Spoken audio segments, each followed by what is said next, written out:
Oganda mawuok e counties makaluo kwayo piny owacho mamalo mondo olor kanise duto mayudore e gwengego kaka yo mar duoko piny landruok mar midhusi mar COVID-19. Ma en kwayo mane ogol kod Pastor Tom Onyango mar Go Fishnet Ministry mane okwayo oganda mondo obed ka lemo e utegi.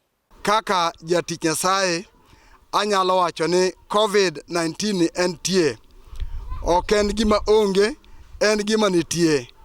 Kendo anyalo kwayo jotich Nyasaye wetena ni kuonde ma uwuothe mondo mi unyis ji obede tim sirkal owinj gima sirkal wacho.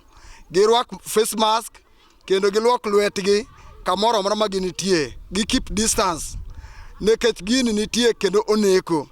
Machielo manyalo wacho, kik irwak mask nikech ineno polis. Wan kod ji mang'eny marwako mask nikech oneno polis. Ka polis onge to oketo mask e ng'ute.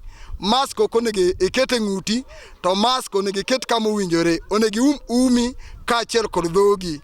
Koro rit ngimani en wach mamako ng'ato ka ng'ato, kendo en yamo mamako ng'ato ka ng'ato. Okia ni ng'ama duong', okia ni ng'ama tin. Koro rit ler kamoro amora mantie, kata in e dala, kata in kama nade, rit ler. Mar ariyo manyalo wacho, kata nyobedo ni olornwa kanisa mondo kik ji dhi e kanisa. Mano ok giko ngima. Anyalo wacho ni ot kama intie no Nyasaye nitie. Kech mumocho ni kama ji ariyo kata ji adek ochokore nyinge kanyo nitie. Koro ok obedo ni kidhi e kanisa ni kae Nyasaye tiyo. Nyasaye tiyo kata in e odi kanyo. Koro kik ibed gi luoro mang'eny. Kech wan kod ji mang'eny mageno gi oselal nikech ni olor kanisa. Koro oparo ni kolor kanisa koro geno ne mar wach Nyasaye olal. Geno ok nyal rumo nikech Nyasaye mwalamo iluongo ni omnipresent. En Nyasaye mantie kamoro amora. Jodalawa kata liete ma udhiye, kata liete mwadhiye, wa keep distance. Wa keep distance.